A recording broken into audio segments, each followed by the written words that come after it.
Hi everybody, my name is Glenn Monroe, and today I want to talk to you about some exposures there are to buying gift cards where you could possibly get scammed. See, this time of year, a lot of people get gift cards at Christmas, but they were hoping for that shiny other object, and all they got was this lousy gift card. Now, I love gift cards myself, but maybe if somebody wanted a PS4 game and they got a gift card to Chapters instead, well, they might not be happy with that. So that now you can see this is happening, because just go on Kijiji or Craigslist, and in your city, do a search for gift cards. And there's lots of people selling $50 gift cards for $40 and $25 gift cards for $20. And people are just selling it because they'd rather have the cash. There's nothing wrong with that, but it's also a great place for a scammer to hide. So here's some things to watch for. First of all, never buy a gift card based on the value you see in the corner, because that doesn't mean the card's been activated. So that'd be the low-hanging fruit. I could walk into a store, I find the cards in the rack, I push up in my pocket. It probably doesn't even trip an alarm. It might, I haven't tested that, but it probably doesn't trip an alarm because they're not worth anything until you get them activated. So right now, they're nothing. Now the second tier is your vultures. And vultures, what they could do is, if I'm a bad guy, I go into Walmart and I find this iTunes gift card. And what I do is I take every code has a silver part in the back. Every card. So here's a Cineplex one, a little thing covered there, and here's an Amazon one, and there's a thing there, scratch to reveal your code. So there's always something hidden, and that's for anybody who's going to shop online.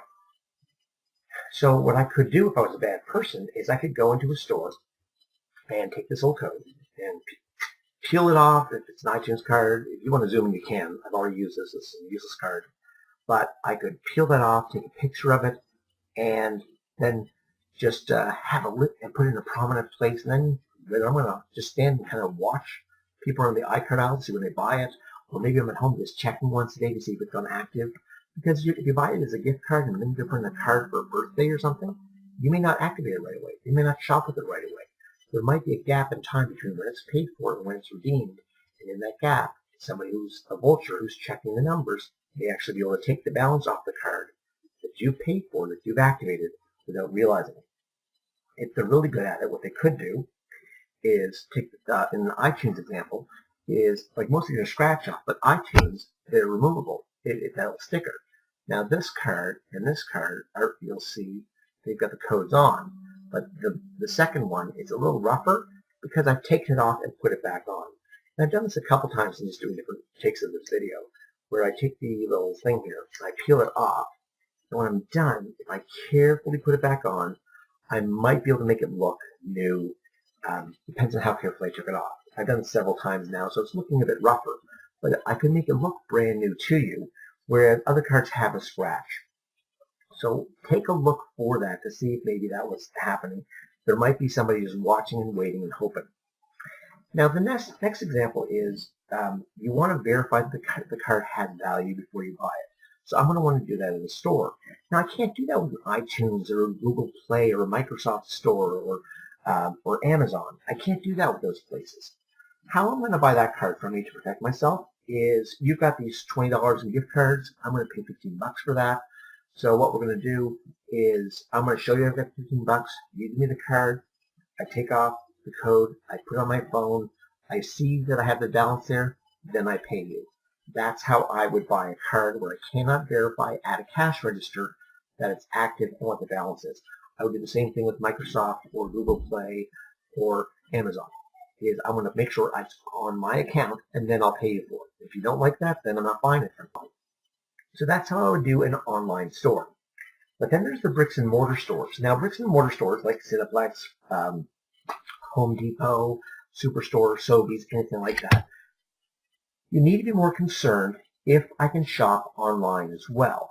Because what could happen is, let's say this gift card here. Here's a gift card, Cineplex got $40 on it, and so I scratched, so now, if I'm an evil person, here's how I would rip you off with this.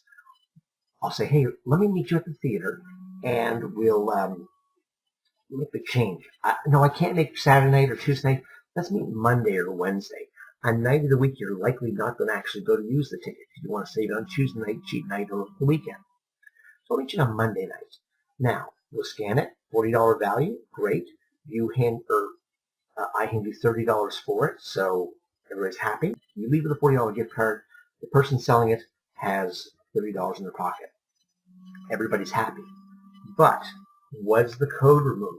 If it was, then immediately the person who was selling to you, they could have taken a picture of the back or jotted down the number. They could have jotted down the code.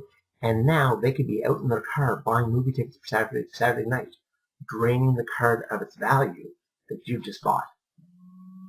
So they could rip you off in that way. If you're not around to catch it, that's a challenge. So be very careful if you're going to buy any card. If the back is scratched off, how much do you trust the person you're shopping with, buying it from? Because if that code's been scratched off, they could potentially go shopping online. If you're somebody selling cards, if you're selling a card for a bricks and mortar store, let's say you've got a card for Chapters, and it's got a $50 value on it, or maybe it's a grocery store or something like that. Find somebody in line who's paying cash, and then say, here's the deal. I've got this gift card. We can verify the balance of it. At the cash, I'll pay $25 for your groceries. Once it goes through, you give me $20 cash. So now we're happy. Something like that. Do the transaction at the cash when they're saving $5. It wasn't pre-planned. You have to call ahead. Just go find somebody in line who wants to save $5 on the grocery bill. That's not hard to do. And for no risk and low effort, I save $5 on my groceries, and you sold the gift card, and we're both happy. Well, that's another way you could sell it without doing the Kijiji or Craigslist thing. So that's a couple things to watch for. Be very careful of the code. Now, if maybe it's a $100 card and the code's been removed and there's $80 left and they need the cash for rent. Well, if I'm doing that at Cineplex, for example, what I'm then going to do is say, let's verify the amount. Perfect. Now I want to buy another gift card of that exact same amount, and I want to swipe this gift card to do it. I'm going to transfer the balance over to a new card. That way, I'm not exposed. So things to watch for, but if the code is missing, if the silver part's been removed, they could potentially rob you after the sale. Please subscribe to my videos to learn more about scams as I come aware of them. Stay pumped. We'll see you soon.